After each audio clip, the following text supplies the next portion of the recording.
इसके पीछे की वीडियो में हम लोगों ने देखा था कि पोषण क्या होता है, पोषक तत्व क्या होते हैं और भोजन क्या होता है।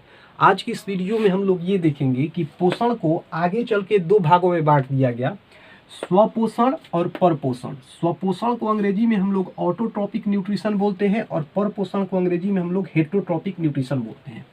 स्वपोषण में ही हमें एक और चीज पढ़ना है जिसे हम लोग स्वपोषी अर्थात ऑटोट्रॉप्स कहते हैं, और परपोषण में हम एक और चीज को पढ़ना है जिसे हम लोग परपोषी अर्थात हेटरोट्रॉप्स कहते हैं। बारी बारी से इन सारी चीजों के बारे में हम लोग डिटेल्स में समझेंगे। देखिए, दुनिया में अधिकांशतः जीव ऐसे हैं जो अपने भोजन के लिए दूसरे जीव पर निर्भर रहते हैं, जबकि दुनिया में बहुत कम ऐसे जीव हैं जो अपने भोजन के लिए दूसरे जीव पर निर्भर नहीं रहते हैं।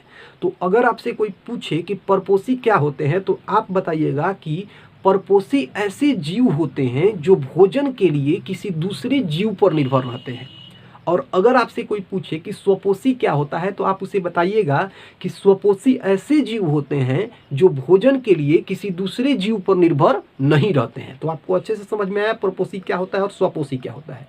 अब हम लोग समझेंगे परपोषण और स्वपोषण। देखिए, आप जो भी काम करते हैं उस काम को करने का कोई ना कोई प्रक्रिया होता है। अब भोजन बनाना भी एक काम है, तो भोजन बनाने के लिए भी कोई ना कोई प्रक्रिया होती होगी। तो अगर आपसे कोई पूछे कि परपोषण क्या होता है तो आप बताइएगा कि परपोषण भोजन बनाने की वह प्रक्रिया है जिसमें परपोषी जीव अपना भोजन बनाते हैं। ध्यान रखिए, परपोषी जीव जिस प्रक्रिया द्वारा अपना भोजन बनाते हैं उस प्रक्रिया को हम लोग परपोषण कहते हैं। अब हम लोग समझते हैं स्वपोषण क्या होता है। तो आप कहिएगा कि स्वपोषण एक ऐसी प्रक्रिया होती है जिसमें कोई स्वपोषी अपना भोजन बनाता है, अर्थात स्वपोषण स्वपोषी द्वारा भोजन बनाने की एक प्रक्रिया होती है। इतना चीज आपको समझ में आ गया। अब यहाँ बहुत लोग कंफ्यूज हो जाते हैं, बहुत लोग ये समझते हैं कि परपोषी या परपोषण एक ही चीज होता है जो कि गलत है, या स्वपोषी या स्वपोषण एक ही चीज होता है जो कि गलत है। ध्यान से समझिए। देखिए, अगर आप परपोषी बोल रहे हैं तो परपोषी कोई ना कोई जीव होगा, और अगर आप परपोषण बोल रहे हैं तो परपोषण एक प्रक्रिया है। ध्यान रखिए, परपोषी जीव होता है कोई ना कोई और परपोषण एक प्रक्रिया होता है। उसी तरह से स्वपोषी कोई ना कोई जीव होगा और स्वपोषण क्या होगा, प्रक्रिया होगा। अब बात कर लेते हैं कुछ उदाहरण की।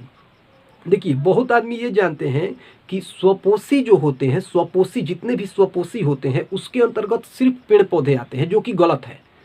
देखिए, जितने भी स्वपोषी होते हैं उनके अंदर बहुत सारे पेड़ पौधे आते हैं और कुछ ऐसे जीवाणु भी हैं जो कि स्वपोषी के अंतर्गत आते हैं। तो आप इस चीज को माइंड में रखिएगा।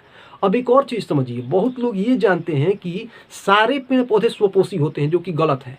कुछ ऐसे पेड़ पौधे होते हैं जो कि परपोषी भी होते हैं, जैसे मशरूम का पौधा आपने देखा होगा जिसे कि हम लोग सांप का छत्ता कहते हैं। तो है तो वो पौधा ही, लेकिन वो अपने भोजन के लिए सड़े गले पेड़ पौधों तथा जानवरों के अवशेषों पर निर्भर रहता है। मशरूम का जो पौधा है वो अपना भोजन सड़े गले पेड़ पौधों तथा जानवरों के अवशेषों से प्राप्त करता है। इसका मतलब अपने भोजन के लिए वो दूसरे जीव पर निर्भर है। तो इस तरह से मशरूम जो है वो एक परपोषी है। मशरूम एक पौधा है, फिर भी ये परपोषी है। तो आप ये मत कहिएगा कि सारे पौधे जो होते हैं वो स्वपोषी होते हैं। नहीं, कुछ ऐसे पौधे हैं जो कि परपोषी भी होते हैं, जैसे मशरूम का पौधा। अब आप ये भी मत कह दीजिएगा कि सिर्फ पौधे ही स्वपोषी होते हैं, कुछ ऐसे जीवाणु भी हैं जो कि स्वपोषी होते हैं। तो आप इन चीजों को माइंड में रखिए। अब अगर आप चाहें तो स्वपोषण और परपोषण को बहुत आसान तरीके से याद कर सकते हैं। मैं आपको बता रहा हूं कैसे याद कर सकते हैं। देखिए, कि अगर हम परपोषी को तोड़ेंगे तो हमें मिलेगा पर जोड़ पोषी।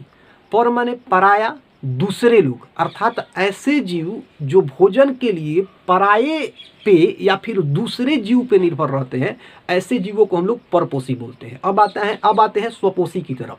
स्व जोड़ पोषी, स्व माने खुद, अपने आप, स्वयं।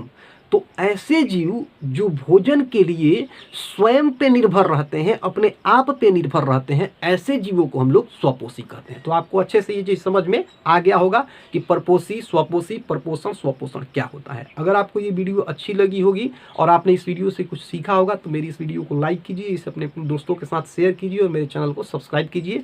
मिलते हैं अपनी अगली वीडियो में, वहाँ पे हम लोग ये जानेंगे कि आगे चल के परपोषण को 3 भागों में बांट दिया गया है, ये भाग कौन कौन से है और आखिर परपोषण को 3 भागों में क्यों बांटा गया है।